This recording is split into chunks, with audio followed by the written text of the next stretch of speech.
Vamos a ver ahora la conducción. Esto es algo muy simple, que ustedes lo han experimentado en muchas circunstancias seguramente. Vamos a centrarnos un poquito primero en el ejemplo que vemos ahí en la foto.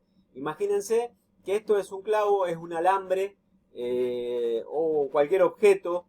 En lo posible, para entenderlo mejor, que tenga, digamos, una superficie continua, o sea, que sea un clavo, por ejemplo. Yo tengo una fuente de calor que tiene una determinada temperatura. Yo acá en la punta tengo una determinada temperatura y yo lo estoy agarrando y ¿qué va a pasar? Va a llegar un momento que me va a quemar. ¿Por qué? Porque el calor que genera la llama genera una forma de energía a través, en forma de calor, y ese calor se va trasladando por el conductor, ¿bien? Por el material conductor en este caso, hasta llegar a donde yo lo estoy tomando, que estoy siendo como una especie de sensor de temperatura y me quema, ¿no? Entonces, ¿qué pasa? Yo tengo una temperatura inicial, en este caso en el punto B, que con el tiempo, con la conducción del calor, va aumentando. Y va a llegar un momento que me va a quemar, ¿cierto? Bueno, esta es la forma por ahí más simple de medir esta forma de transferencia de calor, que es por medio de la conducción.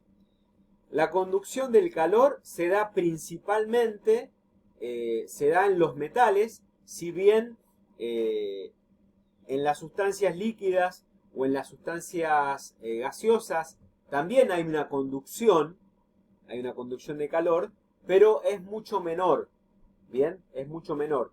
Ya vamos a ver la próxima forma, que es la convección, que trabaja, desarrolla mejor esta idea de conducir el calor en otras sustancias que están en otros estados.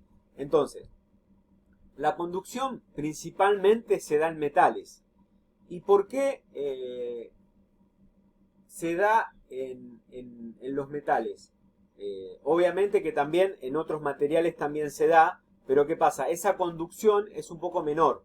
Bien, por ejemplo, el calor se conduce mucho mejor en un metal que, por ejemplo, en un ladrillo. Es más, los ladrillos son aislantes. O en la madera también, ¿no? Como para poner ejemplos de la vida cotidiana. ¿Por qué se va a dar esta diferencia? Y bueno, y la idea siempre de la materia es tratar de analizar un poco la estructura molecular, la estructura atómica de los materiales, para poder determinar por qué actúan de una manera y después otros materiales actúan de otra. En este caso, ustedes recordarán en las primeras clases, cuando hablamos de enlaces químicos, habíamos visto que había diferentes tipos de enlaces. Uno de esos enlaces es en el enlace metálico. No sé si recordarán, pero el enlace metálico, que está presente en los metales, obviamente, los metales son sólidos en su gran mayoría y tienen una estructura molecular en donde yo tengo los centros del núcleo, donde están los protones, que está fijo, y después, alrededor de esos núcleos, hay como un mar de electrones que se llama. Los electrones se mueven libremente por diferentes partes. Estamos hablando a nivel micromolecular, perdón, en distancias muy pequeñas. De eso estamos hablando. Entonces, al poderse mover esos electrones de una determinada manera, hace que el calor se pueda conducir muy fácilmente. ¿Y cómo se conduce ese calor? ¿Cómo afecta ese cambio de temperatura a cada uno de los electrones o de las moléculas, en este caso? Simplemente lo que cambia es la vibración, el desplazamiento que tienen estos electrones. ¿Por qué? Ustedes recordarán también, hablamos un poco de la energía cinética en la clase de energía. La energía cinética lo que mide es la energía que se transforma en el movimiento. Cuando hay un mayor movimiento, hay una mayor energía cinética. Lo que hace este calor es aumentar esa energía cinética, aumenta el movimiento de los electrones, entonces esto hace que ese calor se vaya trasladando. El calor lo que hace en la materia es aumentar entonces la energía cinética de las moléculas. Obviamente, que ustedes pensarán, pero se mueven solamente los electrones. Los núcleos están fijos, no es que se mueven. Entonces, hay un fenómeno que pasa en forma molecular, que hay esas redes cristalinas que forman los metales. Bien, imagínense un cubo que está conectado con un montón de otros cubos y eso forma una red de núcleos. Entonces, esa red tiene un movimiento armónico simple. ¿Se acuerdan el movimiento armónico simple? Que era un movimiento en forma de onda. Bueno, ese calor hace que se formen unas ondas. Estamos hablando a niveles microscópicos, obviamente que a simple vista no se puede determinar, y ese movimiento, ¿no?, hace que se traslade el calor. El calor se traslada en red, digamos, en la red del sólido, se traslada en una forma de onda imperceptible. Entonces, esta conducción se da en materiales sólidos, pero principalmente se da en los metales. Obviamente que los metales tienen una mayor conducción de calor. También está asociado con la conductividad eléctrica. La conductividad eléctrica se da por eso también. Se da principalmente por los electrones que están libres. Ustedes ya sabrán que la electricidad son electrones. Entonces, ¿por qué los metales son conductores de la electricidad? En este caso que estamos hablando ahora, porque se pueden mover, ¿no? Se mueven por tener ese determinado enlace atómico. Bien, entonces, ahora vamos a ver un poquito cuál es la fórmula que de alguna manera determina esta conducción. La conducción, cuando hablamos de corriente de calor, ahora estamos hablando, hoy hablábamos en la forma de capacidad calorífica del calor que absorbe un material. Ahora en esta fórmula lo que vamos a ver es esa variación de calor con respecto al tiempo. Por eso que hablamos de una corriente. Ahora vamos a hablar de un caudal de calor. Imagínense de un calor que va de un lugar hacia otro. Por eso que estamos hablando de transferencia de calor, que es una forma de la transferencia de energía. Transferimos energía de un lugar hacia otro lugar. Cuando hablamos de calor, hablamos de diferencia de temperatura. Algo que está caliente se va trasladando hacia un lugar más frío. Bien, esto se utiliza mucho, obviamente que ustedes lo van a aplicar a este concepto, a esta idea, mucho en la materia de climatología que van a tener el año que viene, ¿no? Porque de esa manera es como actúa. Nosotros tenemos que tomar, por ejemplo, nuestra principal radiación en la agricultura viene del sol. Y acá, por ejemplo, ¿a qué lo podemos asociar a esa conducción? ¿Cómo conduce, digamos, ese calor que se irradia desde el sol? ¿Cómo llega al piso?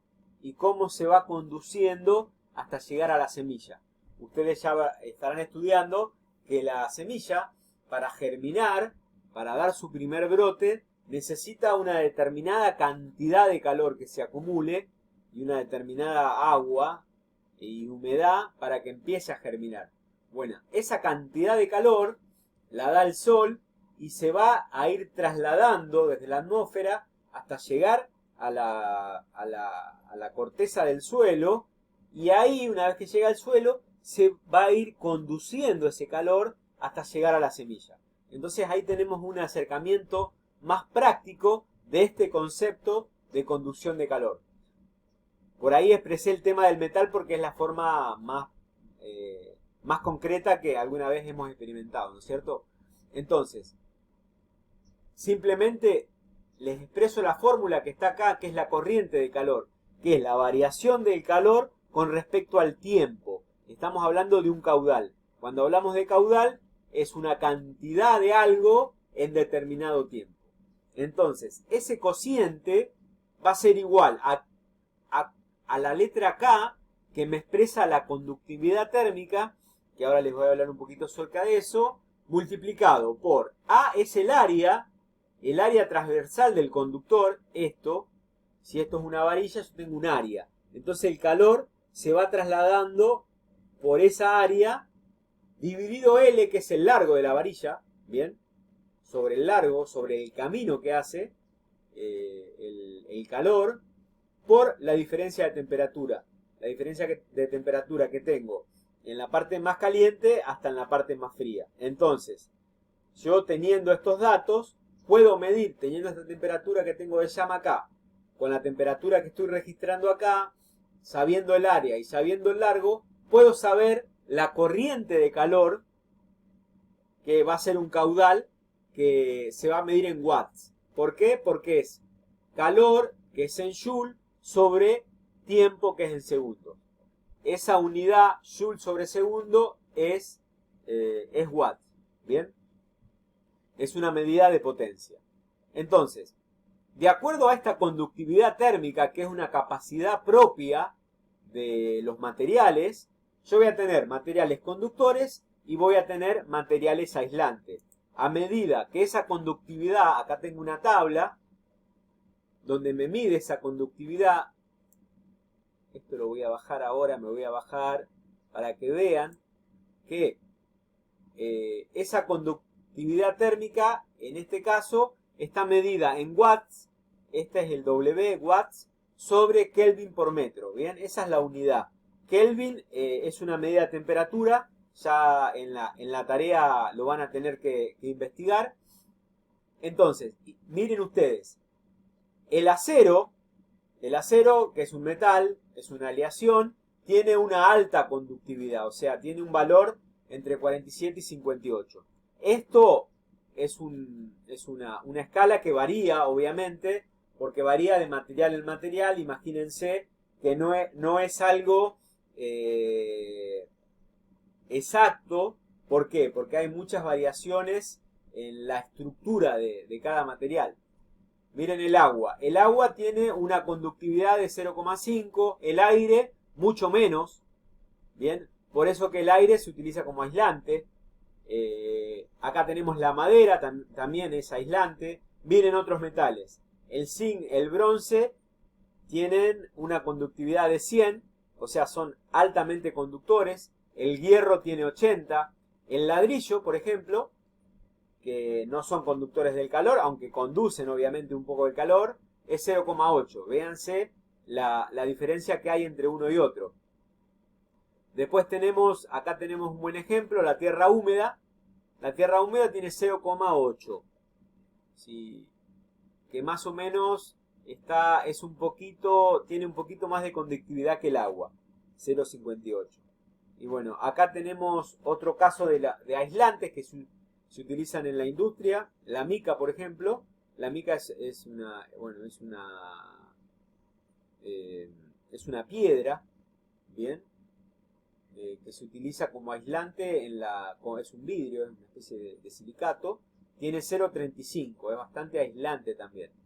Entonces, para redondear, entonces tenemos materiales que conducen el calor y otros materiales que son aislantes. Y estos materiales esta conductividad hace que se utilicen para determinadas cuestiones. Por ejemplo, en los motores o en las diferentes formas de maquinarias, voy a tener en cuenta esta conductividad cuando tengo una transferencia de energía.